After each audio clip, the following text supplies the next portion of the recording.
Coucou tout le monde, donc aujourd'hui on se retrouve dans une nouvelle vidéo. Aujourd'hui c'est une vidéo tout à fait différente de ce que je fais d'habitude. Ça va pas intéresser tout le monde mais je pense que c'est quand même important, enfin moi c'est un sujet qui me tenait à cœur. Donc aujourd'hui en fait j'ai choisi de vous parler de l'eczéma, de mon expérience, de mon histoire avec l'eczéma. Et j'ai quelques conseils en fait à donner aux personnes qui sont concernées. Donc je vais parler de l'eczéma qui me concerne moi, de l'eczéma donc sur la bouche.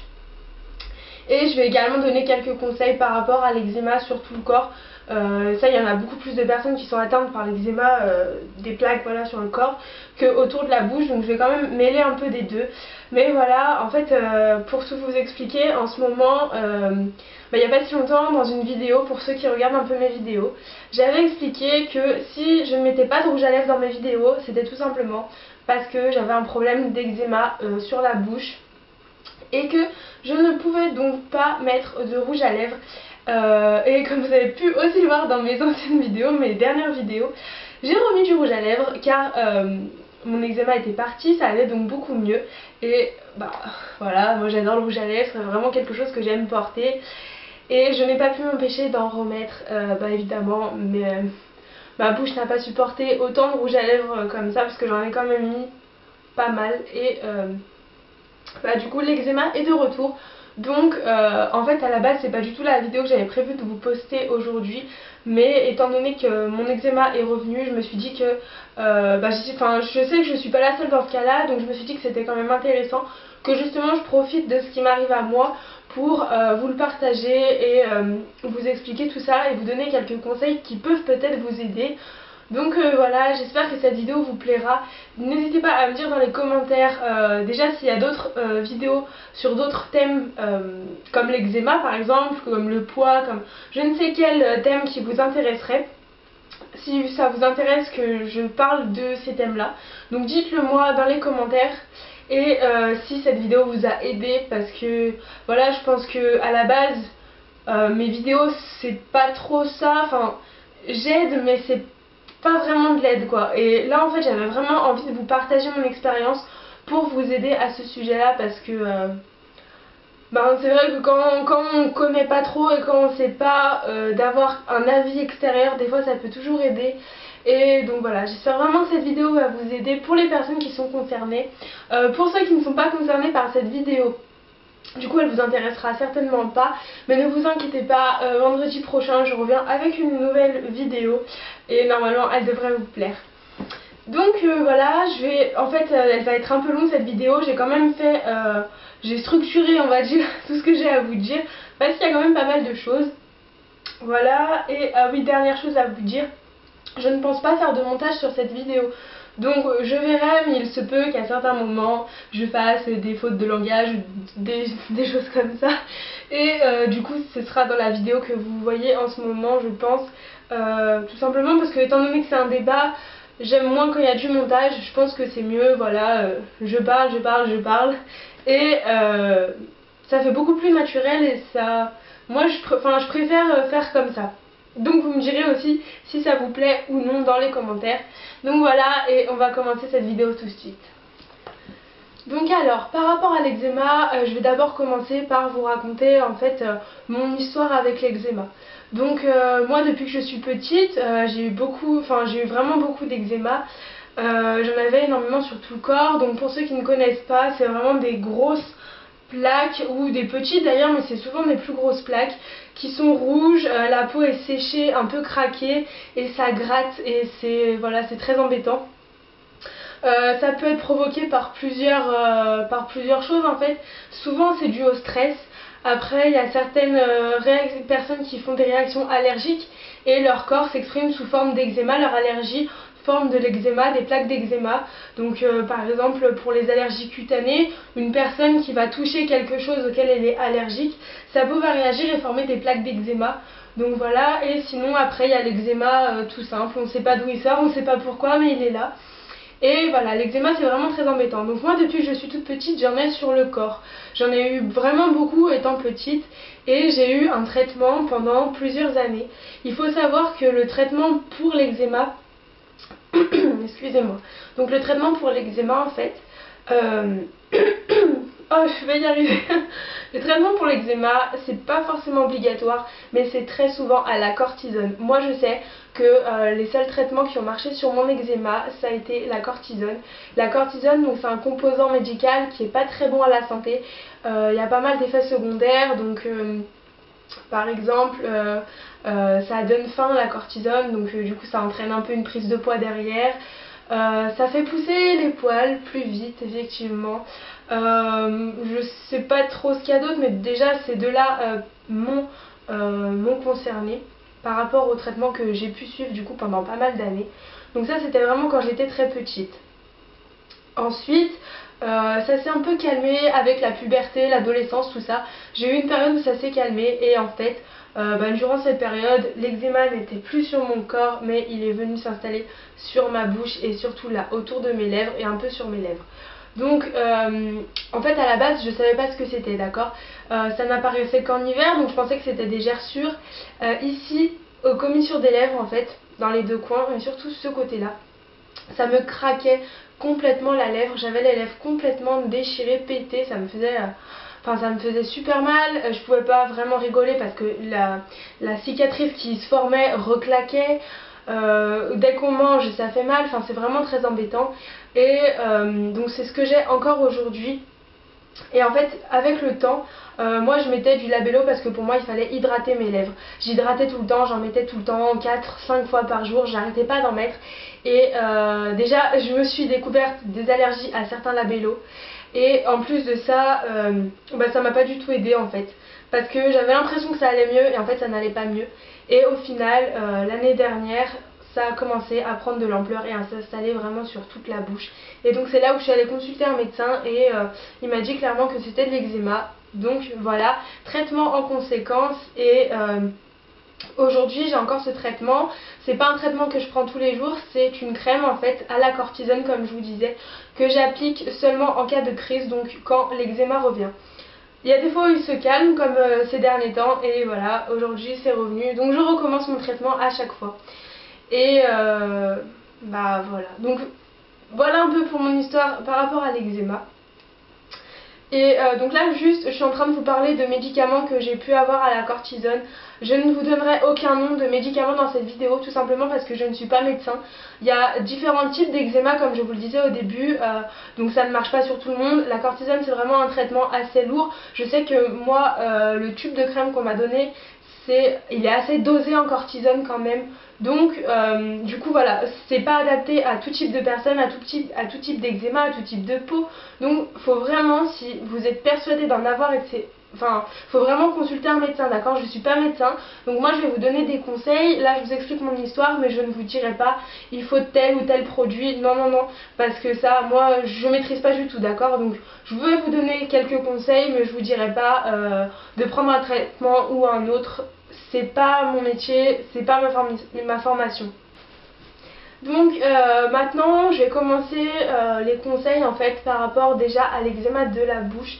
Et si vous voulez, je vous mettrai dans la barre d'infos en fait à combien de temps de la vidéo où je vais vous donner des conseils pour le corps entier, parce qu'il y a certaines personnes qui sont plus touchées par le corps entier que la bouche. Moi je vais vraiment me concentrer sur la bouche parce que c'est quelque chose qui m'atteint le plus. Et je sais qu'il y a d'autres personnes qui sont concernées par ça, c'est forcément obligé. Je connais une fille qui a ce problème là. D'ailleurs je sais qu'elle regarde mes vidéos, alors si tu passes par là je te fais plein de bisous. Et du coup j'espère aider surtout ces personnes là. Ne vous inquiétez pas pour celles qui ont de l'eczéma sur tout le corps. Voilà, j'ai prévu quand même quelques conseils pour vous, mais ce sera plus basé sur la bouche. Alors donc on commence, conseil numéro 1, faire attention aux aliments. Donc en fait quand on va manger par exemple... Oh, la lumière vient de s'éteindre, je ne sais pas ce qui se passe, attendez. Bon du coup j'ai la poisse, coupure d'électricité, donc je suis vraiment désolée, j'ai un temps assez limité en fait pour vous filmer cette vidéo, étant donné que je dois retourner en cours quand même après, donc on va continuer comme ça, la lumière va certainement revenir. Je suis vraiment désolée, j'ai vraiment pas de chance par rapport à la luminosité, c'est pas grave, on va faire comme ça, mais je pense, j'espère que ça va revenir.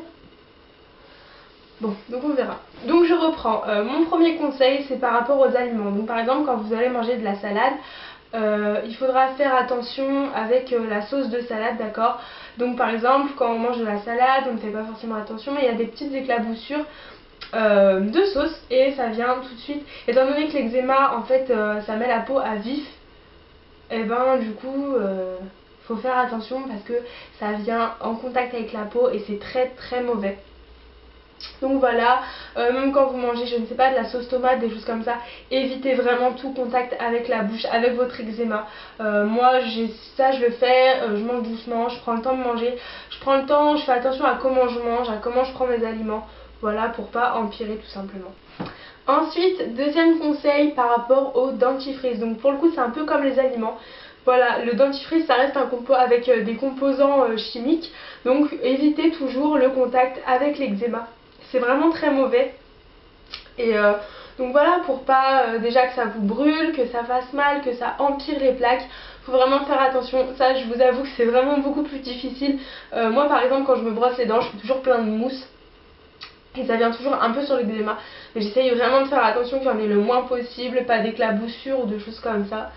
Donc bon, je vous avoue c'est un peu plus compliqué, mais enfin encore une fois voilà, c'est vraiment pour vous, je vous donne des conseils, vous n'êtes pas obligé de les appliquer hein, mais moi c'est ce que j'essaye de faire et en général ça aide pas mal mes plaques et ça diminue au bout d'un certain temps. Ensuite, troisième conseil, donc là en fait les filles c'est par rapport au rouge à lèvres. Quand vous êtes concerné par de l'eczéma sur la bouche, bannissez les rouges à lèvres, c'est interdit, ça ne fait qu'empirer, vous ne cachez rien du tout, c'est encore pire, vraiment le rouge à lèvres est interdit. Quand vous avez de l'eczéma, ça vient étouffer la peau, ça empêche votre eczéma de respirer, c'est très très mauvais. Alors voilà, ça c'est vraiment, le rouge à lèvres c'est à bannir quand on a de l'eczéma sur les lèvres. Et par contre il faut savoir que le labello n'est pas forcément mieux. Donc je dis labello mais enfin baume à lèvres, stick à lèvres hein. Déjà faut pas mettre n'importe quoi sur vos lèvres. Effectivement quand on a de l'eczéma les lèvres sont sèches, c'est carrément pas agréable, on a vraiment envie d'hydrater. Alors hydrater oui mais avec les bons produits. Les labellos que vous pourrez trouver en grande surface, c'est vraiment des choses qui sont mauvaises, d'accord? Il faut vraiment faire très attention à la marque que vous prenez. Allez acheter des labellos, donc déjà sans saveur, enfin sans goût que vous pouvez avoir parce que ça c'est très mauvais également. Mais dans des pharmacies, des parapharmacies, vous avez des petites choses d'une bonne marque, voilà, qui est dermatologiquement testée. Donc faut vraiment faire attention et ça je me permets de vous donner un petit conseil là-dessus. Donc ça c'est quelque chose que je mets vraiment tous les jours pour hydrater et ça me permet de faire cicatriser aussi les croûtes que j'ai. Donc c'est mon dermatologue qui me l'a prescrit. Ça n'a rien du tout, c'est pas un médicament, c'est vraiment c'est de la crème en fait, comme vous pouvez mettre de la crème sur vos jambes. C'est celui-là je peux me permettre de vous le dire. Donc en fait c'est un baume réparateur cutané qui s'appelle Aquaphor, qui est de chez Eucerin. Donc en fait celui-là c'est le petit format. Moi ça me suffit, hein, il n'est pas encore du tout vide et ça fait déjà un bon moment que je m'en sers pas mal et franchement il est juste super. Les lèvres un peu sèches, donc il faut vraiment en mettre un tout petit peu. Donc vous prenez avec le petit doigt une toute petite noisette, d'accord, et vous venez tapoter sur les lèvres en appliquant bien partout, en étalant. C'est vraiment très très gras et ça va venir hydrater et réparer vos lèvres. Et voilà, ça c'est vraiment un petit truc, une petite solution miracle. Donc ensuite, quatrième conseil, évidemment moi quand j'applique mon Eucerin, je viens l'appliquer avec le doigt, donc il faut absolument que je me nettoie les mains. Donc celui-là c'est pareil, un petit format de chez Sanitol. Donc en fait c'est juste un gel hydroalcoolique pour les mains. Voilà, moi je préfère Sanitol parce que les Merci Andy ou ceux de chez Bath & Body Works, je pense que je fais moins confiance en fait. Étant donné que c'est quand même quelque chose, enfin une fois que j'ai les mains propres, je vais quand même venir me toucher une partie de la peau qui est à vif et j'ai vraiment pas envie qu'il y ait des bactéries qui restent. Et de savoir déjà qu'il y a des odeurs dans les gels pour les mains, tout ça, je trouve que ça fait déjà, j'ai moins confiance en ces produits là en fait quand ceux-ci, donc des vraies marques de parapharmacie qu'on peut se procurer n'importe où, un peu plus cher, je vous l'avoue, mais voilà, moi j'ai plus confiance en ça qu'en des produits roses, parfumés qui sentent la fraise. Voilà, ça pour moi c'est une valeur sûre. Et du coup, vraiment, si vous avez besoin de venir vous toucher la bouche ou vos plaques d'eczéma, toujours vous lavez les mains, c'est très important. Ne venez pas rajouter des bactéries à quelque chose qui est déjà entre guillemets infecté. Vous avez déjà de l'eczéma, donc voilà, moi je sais que quand j'étais petite je le faisais. Par exemple l'eczéma, étant donné que ça gratte, je venais me gratter, mais je n'avais pas les mains propres. Donc évidemment quand on gratte, on enlève certaines croûtes, ça remet la peau encore plus à vif que de base. Et du coup vous venez en fait déposer naturellement vos bactéries que vous avez sur les mains, sur la bouche et sur les zones qui sont dangereuses, enfin qui sont sans défense. Donc voilà, ça c'est vraiment quelque chose, faut faire très attention, donc toujours bien se laver les mains en cas de contact avec la bouche. Donc ensuite, toujours pour les filles par rapport au maquillage. Donc en fait quand on a cette zone qui est rouge, qui a des croûtes, qui est inflammée, c'est horrible, horrible, c'est super moche. Moi en plus je sais que je ne connaissais personne dans ma classe, dans mon lycée, qui avait ce problème là. Donc j'étais vraiment la seule à avoir ces grosses plaques là, trop moches. Ça me faisait des moustaches rouges sang, enfin horrible, vraiment trop moche quoi. Avec la petite croûte là, enfin vraiment. Et notre réflexe quand on a quelque chose à cacher, c'est de nous maquiller. Et bien il faut surtout pas faire ça, carrément pas. Donc je sais que c'est vachement tentant parce que c'est tellement moche, on ne veut pas se balader comme ça, on ne veut pas que les gens nous remarquent, on ne veut pas que ça se voie, on a envie de le cacher, mais on ne peut pas. Alors je vais vous donner un petit conseil pour cacher les croûtes d'eczéma, voilà, au mieux qu'on peut, parce que on ne peut pas non plus mettre n'importe quoi sur la peau. Donc moi, mon conseil,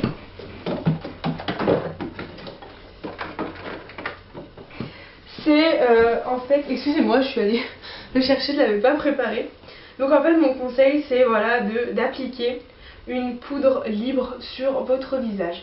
Donc en fait celle-ci c'est de la marque Clinique. Donc déjà c'est une bonne marque. Si j'ai celle-là c'est par rapport à mes boutons. Et donc voilà, donc c'est une poudre libre, une poudre transparente libre. Donc elle va quand même matifier, elle va quand même un peu cacher, parce que voilà, nous c'est ce qu'on a envie. Mais étant donné que c'est une poudre libre, elle est fine, elle est légère, elle ne va pas coller et s'agglutiner dans vos plaies, ça ne va pas infecter la peau et ça ne va pas empêcher de respirer votre peau. Ça c'est vraiment très important. Donc vous oubliez les bébés crèmes, les CC crèmes, les fonds de teint pâte, les fonds de teint crème que vous pouvez appliquer sur le visage. Non, il faut laisser respirer juste cet endroit de votre peau en fait qui est infecté. Et donc voilà, la poudre libre pour moi c'est vraiment ma solution. J'en applique sur ces endroits là pour cacher. Alors je vous rassure, aujourd'hui c'est plus rouge comme avant grâce au traitement, mais voilà, ça c'est vraiment quelque chose qu'il faut faire si vous avez envie de cacher. Favorisez vraiment la poudre libre à un fond de teint crème. Ensuite, donc sixième conseil, je sais plus trop où j'en suis mais je crois que c'est le sixième conseil. Par rapport, donc une fois en fait que vous êtes maquillé, le soir il faut se démaquiller. Donc souvent on a des démaquillants crème, on a des démaquillants lait, des lotions, des mousses nettoyantes. Faut faire également attention à ça aussi. Donc moi ce que je vous conseille, c'est que donc pour toutes les filles qui ont des mousses nettoyantes d'une marque assez voilà, d'une marque qui est bien, qui pour vous ne vous fait pas de mal à votre peau, tout ça. Donc ça d'accord, on se démaquille bien comme ça, on enlève bien et voilà. Faut vraiment pas passer trop de produits dessus, ça peut encore plus aggraver. Moi ce que je vous conseille pour les filles qui ont des démaquillants lait, crème, lotion. Donc on démaquille tout le visage, mais voilà, pas cet endroit là où vous avez de l'eczéma. Et ensuite, étant donné qu'il faut quand même le démaquiller parce qu'il ne faut pas garder du maquillage à cet endroit là, d'accord, faut vraiment laisser respirer le soir une fois qu'on rentre. Je vous conseille donc ceci. Donc là c'est un très gros format, mais en fait c'est le savon Roger Cavaillés. Le Roger Cavaillès pour moi, pour les peaux qui sont sujettes à l'eczéma, c'est un miracle, d'accord. Ça ne vous assèche pas la peau. Alors je suis d'accord, ils sentent moins bon que par exemple le DOP à la madeleine ou toutes ces choses comme ça, mais franchement voilà, ça sent bon le propre, ça sent le savon. Quand vous avez de l'eczéma, tout ça, des problèmes de peau, faut mettre tout le côté trop mignon de tous vos produits et prendre des choses qui sont efficaces et qui sont vraiment bonnes pour vous et pour votre peau. Donc une fois que vous avez démaquillé avec votre lait, avec votre lotion, votre visage, je vous conseille en fait de venir prendre, une fois que vous êtes bien lavé les mains, de venir prendre une toute petite goutte du Roger Cavaillès, de faire mousser et de vous rincer le visage avec, de vous nettoyer cette partie du visage. Donc en fait le Roger Cavaillès, voilà, il va pas venir vous abîmer la peau. Moi c'est ce que je faisais souvent, je me démaquillais et à cet endroit là je venais démaquiller avec ça. Je n'appliquais pas du tout mes démaquillants habituels parce que voilà, la peau elle est pas fragilisée autant que quand elle est à vif, d'accord. Donc moi je mettais voilà mon démaquillant normal que vous voyez dans toutes mes vidéos et ça ne me faisait pas mal, ça ne me gênait pas. L'électricité revient toujours pas.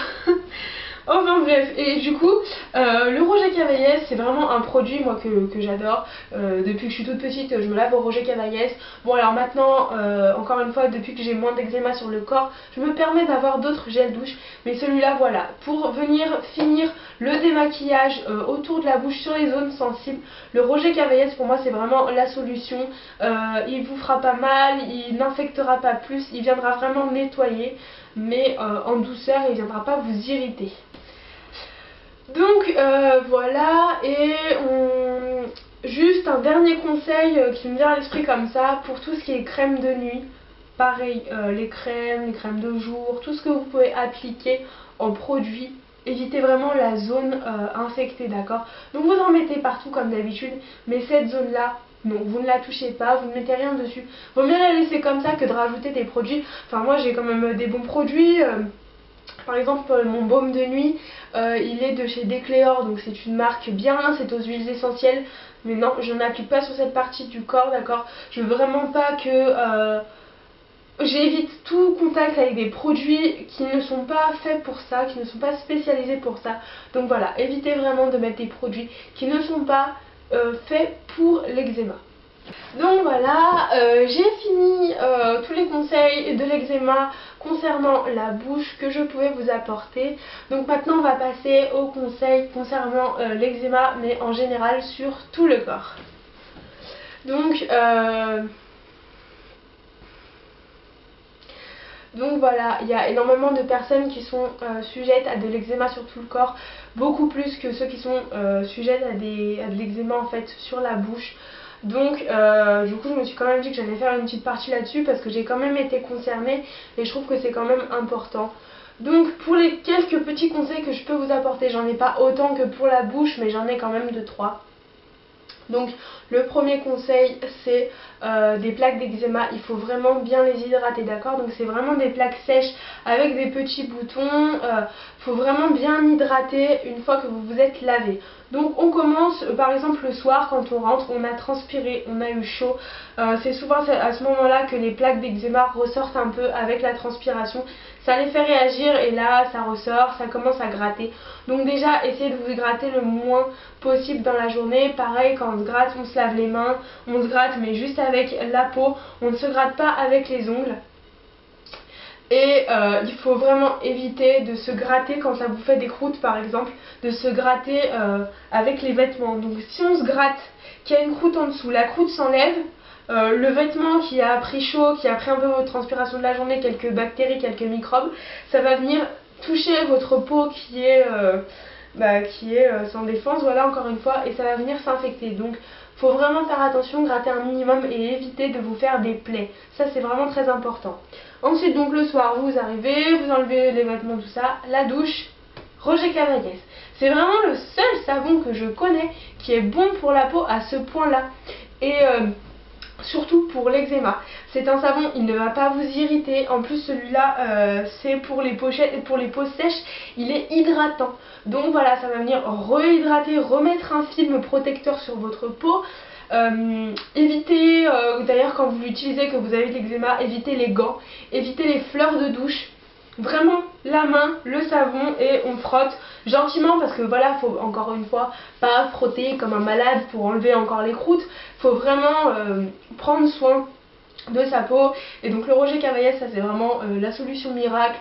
Ça c'est vraiment très bon pour la peau et surtout pour les peaux qui sont sujettes à de l'eczéma. Donc voilà, une fois qu'on sort de la douche, on s'essuie bien, pareil, la serviette, on ne fait pas comme ça avec la serviette pour se sécher. Voilà, on s'essuie doucement, soit on tapote, soit on s'essuie doucement, mais faut vraiment pas agresser la peau, d'accord? C'est vraiment, moi je trouve que c'est vraiment important parce que je connais plein de personnes qui, en fait, en ont marre. Voilà, on en a marre de l'eczéma, ça nous saoule, c'est tout le temps là, et ben du coup on gratte quand ça gratte, on y va à fond, et ça refait des croûtes, et ça refait des plaies, et ça s'empire. Enfin voilà, faut vraiment essayer de se calmer par rapport à ça. Du coup, ce que je peux vous conseiller, le dernier produit que je vais vous conseiller, c'est la crème d'Exeril. Donc celle-là, elle est très connue, donc c'est pour les brûlures et les sécheresses cutanées, excusez-moi. Donc la composition, enfin voilà, c'est vraiment... c'est quelque chose de vraiment bien. Je sais que c'est vraiment utilisé pour les bébés, pour les peaux fragiles, les peaux sensibles. Alors celle-là, les filles, les filles et les garçons, pardon, pour la bouche, j'en mets également aussi des fois. Avant d'avoir le serin, je mettais celle-là, elle est un peu moins grasse, mais elle le fait quand même très bien et c'est un peu moins cher si ça vous intéresse mieux. Après ça, voilà, pour la peau, ne pas vous en mettre sur tout le corps, pas forcément, mais déjà sur les endroits, les parties où vous avez des plaques d'eczéma. Donc on met du Dexeril dessus, en fait moi je le mettais en couche un peu épaisse, donc ça me fait limite un masque et la peau va venir s'imprégner de la crème et ça va la nourrir, ça va vraiment faire du bien à vos plaques de sécheresse. Donc le Dexeril, ça c'est vraiment un produit pareil. En fait, les 4 produits que j'ai pu vous présenter, c'est vraiment des produits en lesquels j'ai confiance, en lesquels je crois. C'est vraiment des bonnes valeurs pour moi, des valeurs sûres. Je sais que si jamais j'ai un problème de nouveau avec ma peau, je me dirige directement sur ces articles-là parce que je sais ce qu'ils valent. Je sais ce qu'ils valent et ils ne me font vraiment pas peur, j'ai vraiment confiance et je sais que voilà, à chaque fois que j'ai un problème, c'est vers eux que je retourne. Donc voilà, cette vidéo est terminée, j'espère qu'elle aura pu aider vraiment les personnes qui ont eu ce genre de problème comme moi. Faut savoir que moi, les périodes où j'ai eu mon eczéma, en fait, où j'ai commencé à avoir de l'eczéma autour de la bouche, j'ai pas cherché à me renseigner plus que ça. Je suis pas allée regarder sur YouTube et en fait c'est vrai que je me sentais vachement seule parce que pour moi personne n'en avait d'autres. C'est un peu vécu comme une injustice en plus, voilà, on se dit pourquoi moi, les filles elles peuvent mettre du rouge à lèvres tous les jours, on en voit plein partout des filles comme ça, nous on peut même pas, c'est chiant, on peut pas mettre ce qu'on veut sur notre peau. C'est vraiment, voilà, c'est quelque chose d'embêtant. Mais il faut savoir que, voilà, vous n'êtes pas tout seul. Il y a plein d'autres personnes qui ont ce problème-là également. Donc c'est pour ça qu'aujourd'hui je vous fais cette vidéo, c'est pour aider toutes ces personnes-là. On est pas mal dans le même cas, je le sais bien, et ben voilà, malheureusement c'est comme ça, on n'y peut rien, mais voilà. Tous les conseils que je vous ai vraiment donnés aujourd'hui, pour moi ils sont importants, c'est des conseils que j'applique moi-même, donc j'espère vraiment que ça va vous aider à vivre un peu mieux tout ça. Après évidemment, allez consulter un médecin, quoi, un dermatologue ou même juste votre médecin traitant si jamais c'est vraiment bien en installé, parce que voilà, moi tout ce que je vous ai dit aujourd'hui c'est en cas de prévention, pour si c'est là nous soulager, mais ça n'a rien de médical, d'accord? Je ne vous ai rien dit de médical, c'est pour ça d'ailleurs que comme je vous le disais au tout début, je ne vous cite pas de médicaments, parce que voilà, pour moi c'est vraiment important, je ne veux pas vous inciter à faire des bêtises, il faut vraiment un avis médical là-dessus. Moi donc voilà, je vous ai donné quelques petits conseils, voilà, qui pour moi sont indispensables, et je trouve que c'est bien parce que c'est vrai qu'au début avec ma famille on a cherché tout seul, on est allé voir les médecins, tout ça, et en fait avec les expériences on apprend ce qui nous convient, ce qui nous convient pas, donc ce sera aussi à vous de faire votre propre expérience. Je vous partage la mienne en espérant vraiment qu'elle pourra vous aider. Donc voilà, n'hésitez pas à me dire dans les commentaires si vous avez des questions à propos de ça. J'y répondrai avec plaisir, d'accord. Encore une fois, il y a certains commentaires, je n'arrive pas à y répondre, je n'arrive pas à vous identifier, je ne sais pas pourquoi, mais je ne peux pas répondre à vos commentaires. Et en plus, faites exprès, ça tombe toujours sur les personnes qui ont des vraies questions à me poser. Donc bon, bah je suis vraiment désolée, mais encore comme je vous l'ai expliqué dans une vidéo ultérieure, je réponds en fait, du coup dans le flou, dans tous les commentaires, je mets une réponse à votre commentaire des fois, donc n'hésitez pas à aller regarder. Je suis désolée, je peux pas faire autrement, je trouve pas comment faire, mais il y a certains commentaires et certaines personnes, je ne peux pas leur répondre. Donc bon, c'est comme ça. Mais voilà, si jamais vous avez vraiment besoin d'aide là-dessus, je peux vous répondre, je peux vous aider. Vous avez aussi mon mail qui est sur mes réseaux sociaux. Je vais l'inscrire dans la barre d'infos, je crois que je ne l'ai pas mis. Si vous avez des questions plus personnelles à me poser, je veux bien vous répondre. Voilà, je pense que c'est mieux de s'entraider face à ce sujet-là. En tout cas, donc on se retrouve vendredi pour une nouvelle vidéo sur ma chaîne, en espérant que celle-ci vous a aidé, qu'elle vous a plu. Donc voilà, en tout cas je vous souhaite une bonne semaine, je vous souhaite du coup une bonne continuation pour les personnes qui sont concernées, en espérant vraiment que ça va vous aider. Je vous fais plein de bisous et on se retrouve vendredi prochain sur ma chaîne pour une nouvelle vidéo.